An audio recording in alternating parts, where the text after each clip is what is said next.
Hello, thanks for tuning in to this talk. My name is Mike Brady with the School of Economic Sciences at Washington State University. I'd also like to acknowledge my co-authors on this work, Karen Hills, Georgine Yorgi, and Doug Collins from the Center for Sustaining Ag and Natural Resources, also at Washington State University. This presentation is on some work we've done on developing and applying a regional economic model of municipal compost supply and agricultural demand with an application to Western Washington State. So our motivation for this work is really twofold. One is the expansion of curbside compost collection programs across a lot of municipalities, really throughout the world. The United States, Europe, these have become a lot more common in the last decade.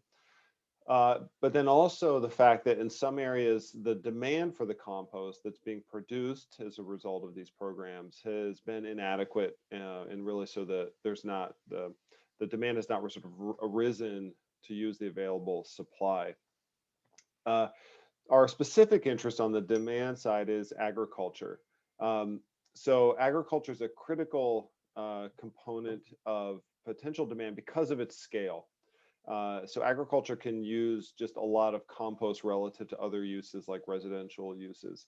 And up until now, at least in Washington State, but I think also in some other areas, demand from ag has been relatively weak. So there's not a lot of adoption of applying compost to agricultural fields. And so this really gets us into the question of why. Why is demand from ag weak? Is it simply a value cost calculus that the value of compost is simply not, as a soil amendment, is not valuable enough relative to the cost to farmers?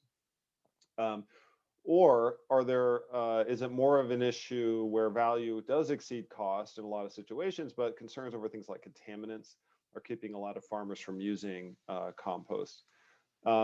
And then we really want to build on earlier work. So rather than asking is the value of compost greater than or less than the cost, the reality is that because of the diversity of agriculture and fields, there's likely a fairly wide distribution of compost values for agriculture, even within a region.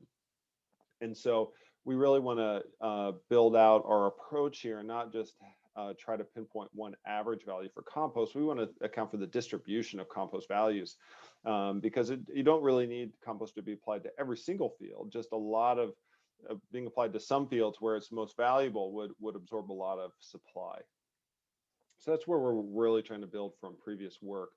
Our approach is developing a regional economic model. So by regional, we mean our motivation there is the fact that compost is bulky and really expensive to transport.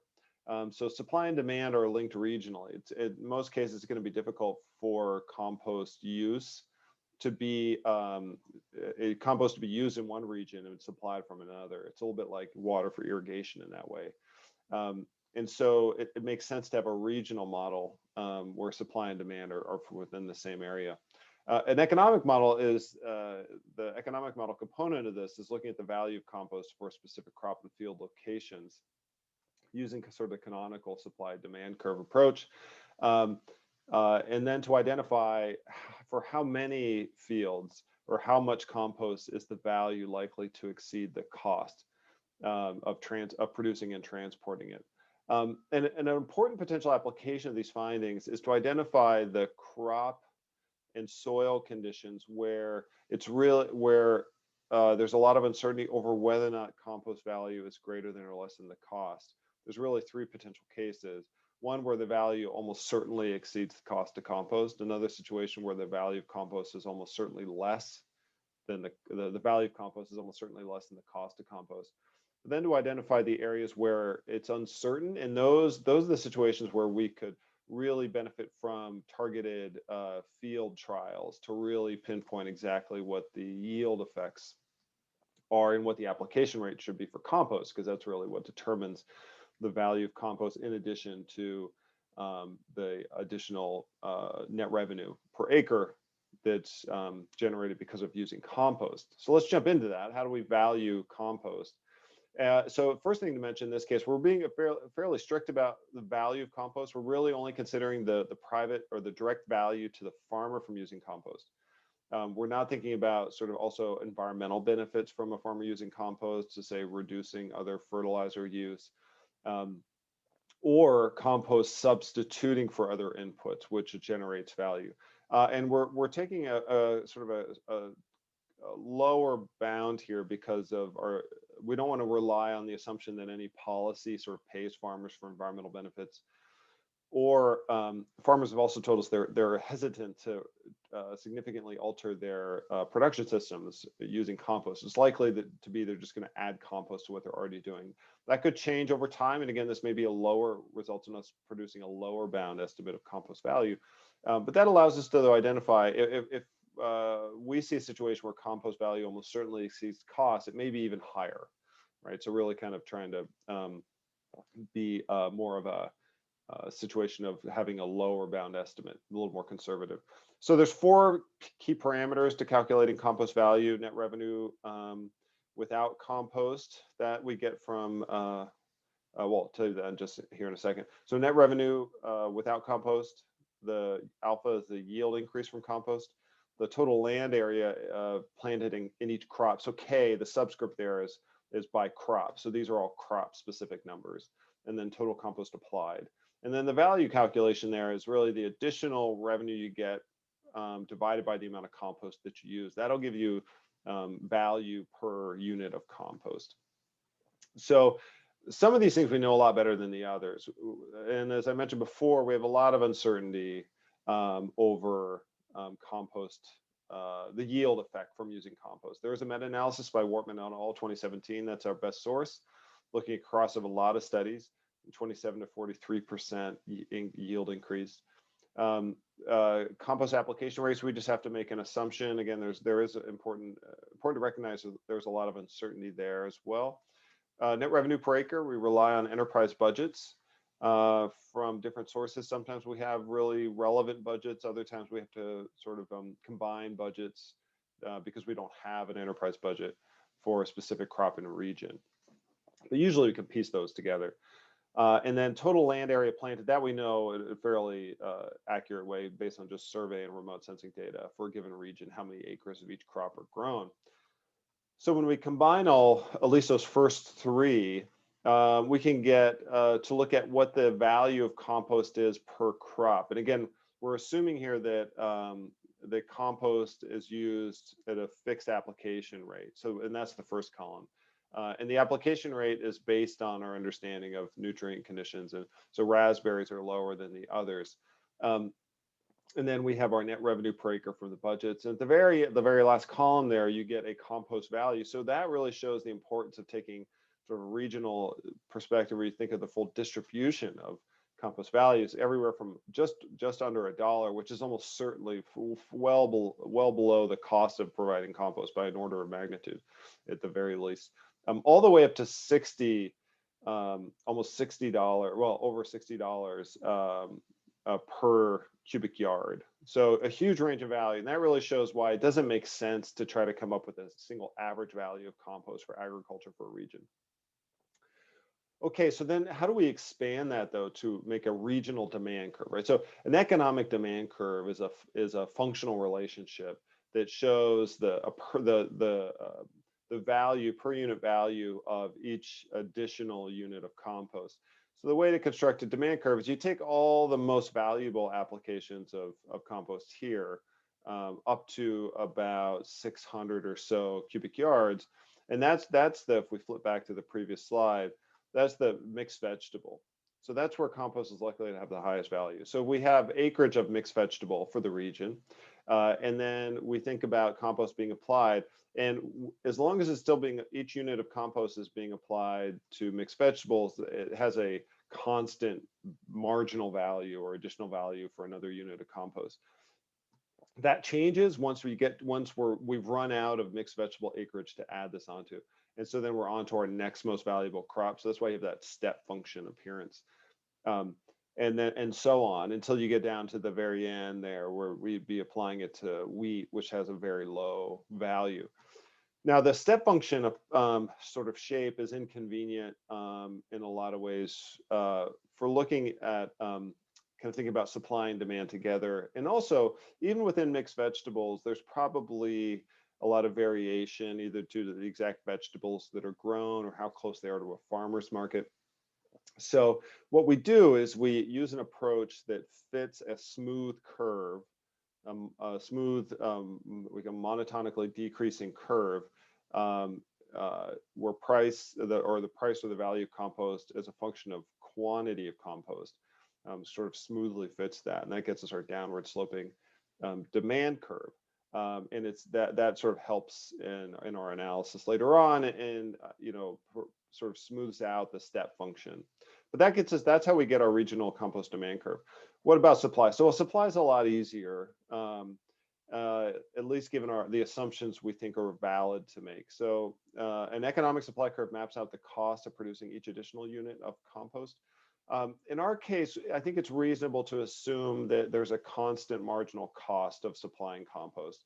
The reason is that um, that the composters, a lot of compost is already collected in the region, and the cost, so the compost facilities are already built, and the cost to process an additional unit of compost is likely the same as the previous unit of compost.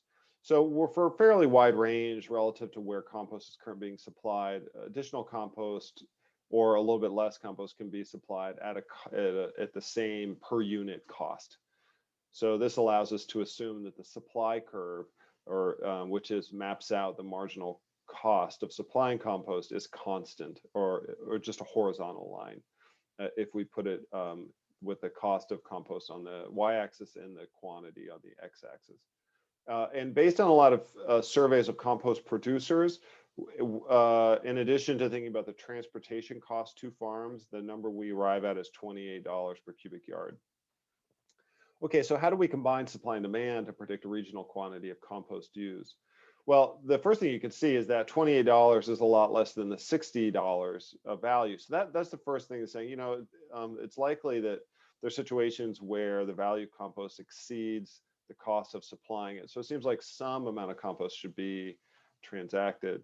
So we'll assume farmers will apply compost or another additional unit of compost if the cost is lower than the additional revenue. And because the cost is less than the additional revenue they get. So it makes my financial sense to do that. So we overlay the regional supply and demand curve and find the intersection, and that's a point between the two. And that's where we can make a prediction about how much compost should be used based on purely the private benefits to farmers relative to the cost of supplying it. So we had a couple different scenarios here. The dotted lines didn't quite show up. The upper lighter gray line is the higher cost, the higher value. The slope down line is demand curve. The two horizontal curves are supply. So this allows us to do some sensitivity analysis. So our main central result is right here, is that just below 700,000 cubic yards of compost, it would seem for that amount of compost, the value exceeds the cost. So that's a lot of compost relative to the potential use and relative to what's currently used. And then we can adjust the cost up. If we adjusted the cost up, but kept the demand curve the same, we'd be down to about 500,000 cubic yards if we assume the cost of supplying compost was $38 per yard. The most sort of optimistic scenario is a higher value or higher demand curve, but then still the low cost, and that gets over the point of 1,100 or 1 million cubic yards of compost. So that allows us to do some sensitivity analysis. The take-home message from this is that based on what we think are reasonable assumptions of the value for compost and the cost of supplying it, a lot of compost could be used in agriculture without even thinking about additional benefits like environmental benefits or substituting for other inputs. An important way that we can apply this supply and demand model, this regional economic model, is to think about the net benefits to the region from compost being used. So if you add up the area below the demand curve and above the supply curve for that whole quantity, you can think about the total benefits to the region from compost being used for agriculture. And because that kind of helps put it into perspective of the cost of compost collection programs. So if we go to the maximum point here, so if you just use a little bit of compost, we have a positive value. So this curve maps it out. If you go to the peak, so assuming that compost is used up to the point where its value exceeds its cost, we have so just under 600. This is for our main scenario. That generates a net value to the region of just over $16 million. And which is a meaningful amount relative to, if we think about net farm income for agriculture for the region. So I think that the take home there is that this is a significant additional financial benefit to farmers if these value and cost calculations are correct and farmers can adopt them. So there's promise to really kind of look into this further and clarify the value of compost more, because the potential benefits are significant. So that gets us to our main conclusion. So as I just mentioned, it's reasonable to assume we think that compost value exceeds cost for a lot of farmland surrounding Seattle. So really that points us to, this is not necessarily a fundamental issue where just the value is lower than the cost. So what we need are more studies clarifying yield and input substitution relationships, just so that farmers can have more confidence that they're actually going to see these values realized if they do in fact apply compost. There's just too much uncertainty right now. So, and we hopefully the approach here can pinpoint where studies are needed the most.